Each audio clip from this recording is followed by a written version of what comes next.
Assalamualaikum warahmatullahi wabarakatuh. Perkenalkan, saya Asmindra Nabila Ali dengan NIM L021211078 dari Biologi Perikanan kelas D. Pada kesempatan kali ini, saya akan memaparkan materi tentang ruwaya atau migrasi pada ikan.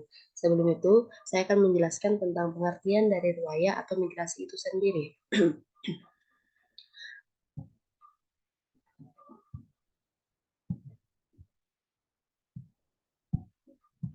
Ruwaya atau migrasi merupakan suatu pergerakan atau tingkah laku yang dipertunjukkan oleh suatu spesies pada stadia tertentu dalam jumlah yang banyak menuju suatu tempat ke tempat yang lain dengan pergerakan yang relatif teratur. Dengan kata lain, ruwaya atau migrasi ini merupakan suatu perpindahan ikan dari satu tempat ke tempat yang lain dalam jumlah yang banyak atau berkelompok dengan tujuan tertentu. Tujuannya yaitu untuk suatu bentuk penyesuaian spesies untuk menemukan kondisi yang dibutuhkan oleh fase tertentu dari daur hidupnya. Yang kedua yaitu untuk mencari makanannya. Yang ketiga mencari kondisi yang tepat untuk eksistensi serta untuk bereproduksi spesies sebagai pemenuhan siklus hidupnya. Adapun pengelompokan jenis ikan yaitu migratory fishes dan non-migratory fishes. Migratory fishes merupakan ikan peruaya yang dimana akan meninggalkan habitatnya untuk suatu tujuan tertentu, misalnya untuk memijah atau mencari makanan, baik dalam jangka waktu yang panjang maupun jangka waktu yang pendek. Dan yang kedua yaitu non-migratory fishes, ialah ikan yang bukan peruaya atau yang tidak berimigrasi sama sekali dan tidak akan pernah meninggalkan habitatnya. Adapun klasifikasi ikan berdasarkan pergerakannya dikelompokkan menjadi 8. Yang pertama yaitu amfibiotik, ialah ikan yang melakukan migrasi dari air laut ke air tawar maupun sebaliknya. Yang kedua yaitu holobiotik, yaitu ikan yang tidak melakukan migrasi selama hidupnya. Yang ketiga diadromus, ialah ikan yang melakukan migrasi dengan tujuan pemijahan. Diadromus ini dibagi lagi menjadi dua, yaitu anadromus dan katadromus. Anadromus ialah ikan yang melakukan migrasi dari air laut ke air tawar dengan tujuan untuk pemijahan, serta katadromus yaitu ikan yang melakukan migrasi dari air tawar menuju air laut untuk memijah.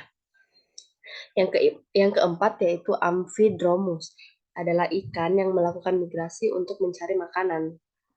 Yang kelima yaitu Potamodromus.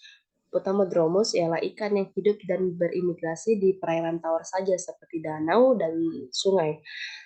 Yang keenam ada Oceanodromus. Oceanodromus merupakan kebalikan dari Potamodromus. Oceanodromus ialah ikan yang hidup dan berimigrasi hanya di laut saja. Yang ketujuh Batidromus, ialah ikan yang melakukan imigrasi di perairan dalam. Yang kedelapan yaitu Brachydromus, ikan yang melakukan imigrasi di perairan dangkal. Adapun jenis-jenis ruwayat dibagi menjadi 3, yaitu ruwaya pemijahan, ruwaya ke daerah pembesaran dan makanan, serta ruwaya pengungsian. Yang pertama, ruwaya pemijahan. Ruwaya untuk pemijahan menyesuaikan dan meyakinkan tempat yang paling menguntungkan bagi pengembangan telur dan larvanya. Yang kedua yaitu ruwaya ke daerah pembesaran dan makanan. Ruwaya ke daerah pembesaran dan makanan ini dilakukan oleh anak ikan atau ikan dewasa secara vertikal atau horizontal. Ruwaya ini akan mempengaruhi pertumbuhan atau survival ikan tersebut. Yang ketiga yaitu ruwaya pengungsian. Ruwaya pengungsian ini digunakan untuk menghindari diri dari tempat yang kondisinya tidak baik atau meninggalkan daerah makanan ke tempat yang kondisinya buruk, namun diperlukan untuk melengkapi daur hidupnya sebagai awal ruwaya pemijahan. Terdapat faktor-faktor ruwaya, yaitu faktor dari luar maupun faktor dari dalam. Faktor dari luar merupakan faktor-faktor lingkungan yang secara tidak langsung atau langsung memegang peranan penting dalam aktivitas ruwaya ikan. Contohnya seperti trofotaksis, sensoritaksis, dan Yang kedua yaitu faktor dari dalam. Faktor ini terdapat di dalam tubuh, misalnya hormon yang berhubungan langsung dengan faktor-faktor lingkungan. Contoh dari migrasi ikan yang pertama yaitu migrasi ikan sidat. Ikan sidat merupakan organisme yang hidup di perairan estuaria dan perairan tawar, kemudian berimigrasi ke laut dalam untuk melakukan reproduksi. Pergerakan migrasi ikan sidat dari perairan laut menuju perairan tawar terjadi pada kisaran waktu tertentu dalam siklus tahunan. NDOP 2020 menyatakan bahwa pergerakan migrasi ikan sidat terjadi pada musim penghujan, yaitu pada saat memasuki bulan gelap. Contoh yang kedua yaitu migrasi pada ikan baramundi atau ikan kakap putih. Berdasarkan informasi dari jurnal yang ada, menurut Grice 1987, sejarah kehidupan dari migrasi ikan kakap putih mengungkapkan bahwa jantan dewasa bergerak ke hilir selama musim hujan dan udara berimigrasi ke hulu pada akhir musim hujan. Baramundi melakukan migrasi dari air tawar ke air asin untuk bertelur.